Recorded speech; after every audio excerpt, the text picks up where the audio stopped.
Welcome everybody back to the channel. This one is going to be a geeky one, so grab your pens, pencils, calculators, whiteboards, whatever it is that you need to grab to keep up with this one. I hope you stick all the way to the end because I just want to show you how much it really cost me to charge my BMW i4 over this past year. Now I'm filming this in July, middle of July, and I've had the car for just over a year now. So so 13 months now. So 9th of June was when I got the car in 2022. And I've just done a video talking about my likes, my dislikes, and my wishes, and that video has been really popular. So if you haven't seen that, I'll link it at the end of the video for you to go and have a look at it. But in this video, we're just focusing on the cost to charge the car.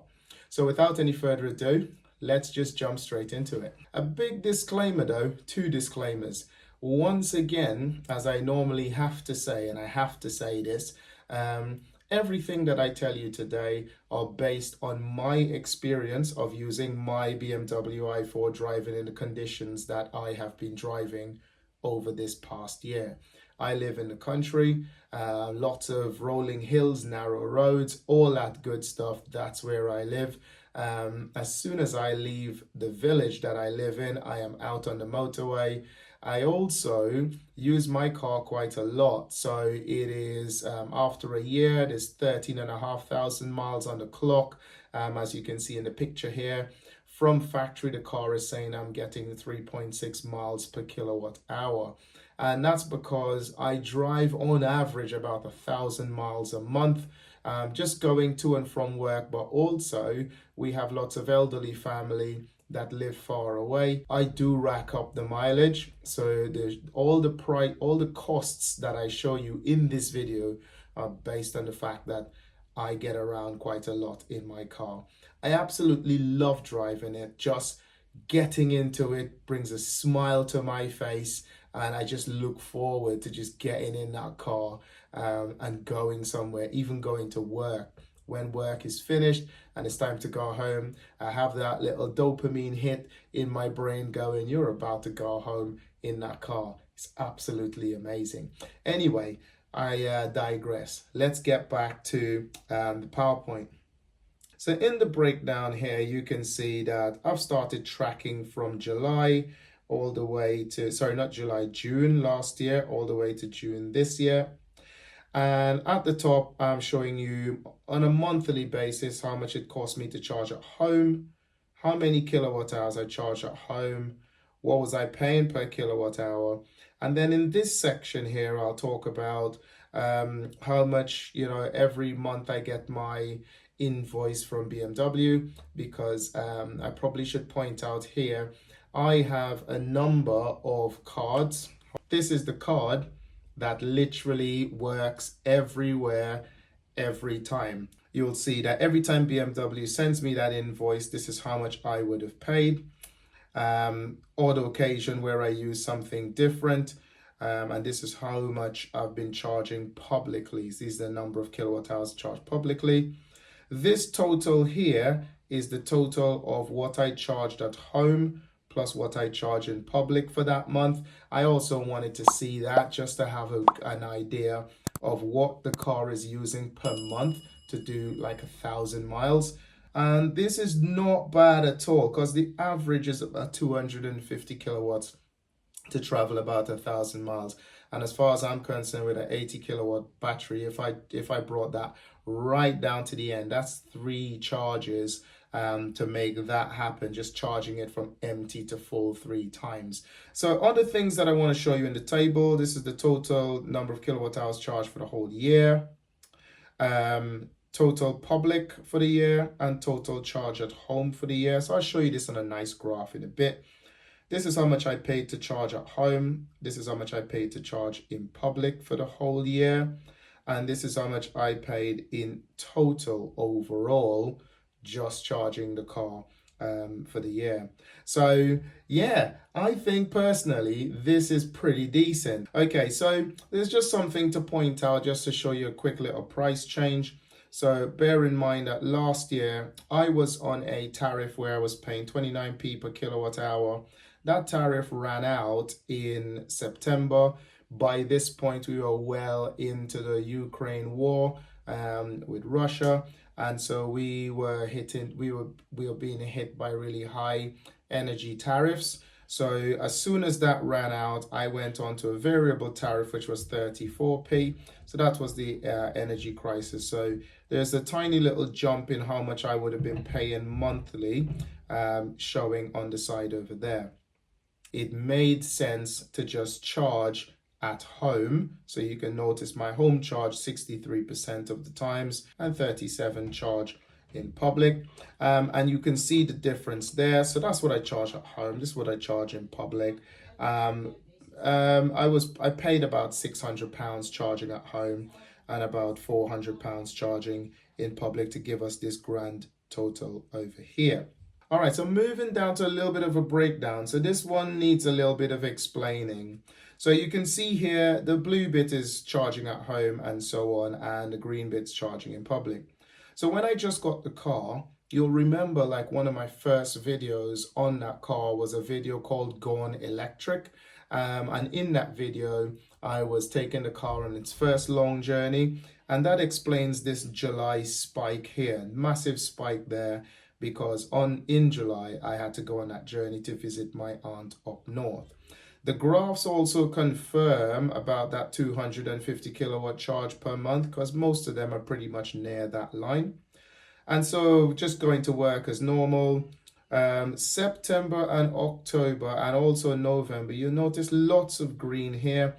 And that's because you'll see in some of my other videos, I was doing something, I thought I was being clever, but I don't know if it was being clever. So not far away from where I live, there are some Ionity chargers. And when I got the car, once I used my BMW charge card at Ionity, I was paying 26p per kilowatt hour. And I was really worried about charging at home, thinking that, it's going to be so expensive. It's now going up to 34p. So I used to go to those Ionity chargers and DC fast charge once every week. So that's why we have these spikes here. But somebody wrote a comment on my on one of my videos just to basically say, hey dude, it's not really healthy for the battery to be DC fast charging so often. You're better off charging at home. So I thought, damn it, okay, yeah, that person makes sense. So I then decided I'm going to stop doing that and start charging at home. But by that point, I'd already racked up this like 3 times. So you can see here that from December, I mainly charged at home. Now, this spike here, you'll notice this is a massive spike. This is April this year. Now, that is because we went on a camping trip. It's our first camping trip this year down to Cornwall to the Monkey Tree. And so this is out of the ordinary here for me. That was a 600-mile round trip because, that's about 300 miles from here that we had to go. And in that video, I can't remember what I called that video. I'll put a link to it up there anyway. But in that video, I said I'd forgotten my trickle charger at home. And because I'd forgotten that trickle charger at home, well, yeah, this was not a good month when that BMW invoice came in. Anyway, you can go check that video out later. Let's move on to some money business then. So let's compare how the money's been going. So you can see the money is pretty much up and down, but you can see generally on a monthly basis, I'm spending somewhere, if we put a line straight across here, which is where the average really should go, you're going to reckon I'll spend literally about 70, just around the £70 mark per month to charge up my car. This was where things went and got a little bit stupid. So you saw this in one of my last videos where we went on that camping trip. I forgot my trickle charger at home. So I still charged at home to go to work for the rest of that month, but the public charging was quite a lot. So that was a really expensive month because I made a very stupid decision. Where am I going with this? So you can see I've spent about £1,000, just over £1,000 to charge my car for this entire year. I will probably, actually, I'll tell you about this in just a moment towards the end of the video. Now, the average fuel cost over the year. Now, I went on a website and I pulled this data down because I want to make a comparison, just for those people who need to see the comparison. So for now, I'm looking at unleaded and I'm also looking at diesel. We're not looking at the premium stuff. So we're looking at this blue line here, and we're also looking at this line just here, this red line here. So you can see here, we were trugging along quite nicely last year, paying just over £1.40 per litre of diesel and petrol. And then the war started in Ukraine, and then everything just went sky high.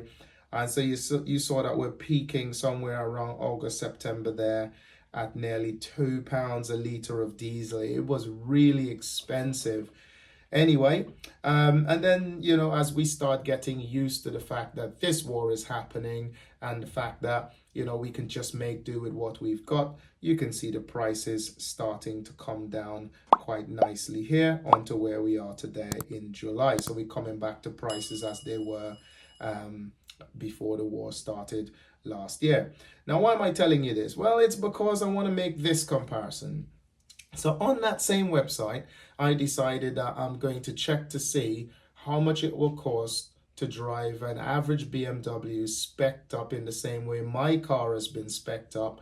But I use the most efficient engine that I can find, which I think is the 4-cylinder 2-litre engines that BMW supply. They're normally about 185 brake horsepower. So they're not, you know, they're not going to set your butt on fire, but they're all right. So on this one here, this is the diesel traveling 13,000 miles, which is what my car has traveled so far at the time that I was doing all this. And using the graph I've just shown you before, an average fuel cost, it looks like it would have cost you £1,400 in fuel cost, you know, to run that car. And once it charges you that, then it looks like, for me personally, it would be 25% more than what I would pay to charge my electric car. And then I looked at the petrol, similar car, petrol, the 420i. It looks like it would cost you £1,900, even more if it was petrol, which accounts for a 45% more than what I would pay charging my electric car. So the point I want to make here is, well, it's pretty straightforward, isn't it? Whichever way you split this, electric is definitely by far and away much, much cheaper. And those are some of the things that I've been benefiting from. One of the last things I've benefited from, I'll put my iPad down now. I've been driving, you know, cars for quite a long time, BMW cars quite a long time. And every time I see that brown envelope hit the carpet, boof, right underneath the door, it says DVLA on it. I just keep going, what are they going to want now?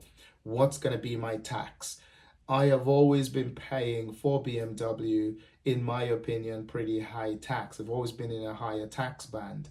But this year, for the first time, my tax was... Do you recognize this envelope? I've been waiting for this for quite some time now. And as you can see, yes, I've already fiddled with it because I've opened it already. And for the first time in me owning cars in a long time, my tax is zero. The second thing I will tell you about with BMW is they're always on a higher insurance premium. And so I've never paid, all the years I've had BMWs, I never paid less than about £500 a year. I normally pay mine annually. I've never paid about, you know, less than that. And this year it's even more so difficult because in the UK here, we are in a little bit of a financial crisis. And as a result of that, you know, the Bank of England has now, as I speak to you today, in the middle of July, Bank of England's base rate is at 6%. So, and that has a knock-on effect on car insurance as well. So last month when it was time to renew my insurance, for the first time ever, my actual renewal quote was cheaper than going onto price comparison websites and checking. And I went onto my little Facebook group that I'm part of, the BMW i4 group, and I just basically put it on there. Look, my renewal quote is like, 700, it was like £770. And when I go to the price comparison website, it was higher than that. It was 1,000 plus. So I put it on there to see if other people were having the same sort of things. And many of the comments coming back were generally, it's about right that the price is about £700 to insure that car, because of the fact that we are in a difficult financial crisis. It should come down next year, hopefully, fingers crossed, but for now, that is where it was.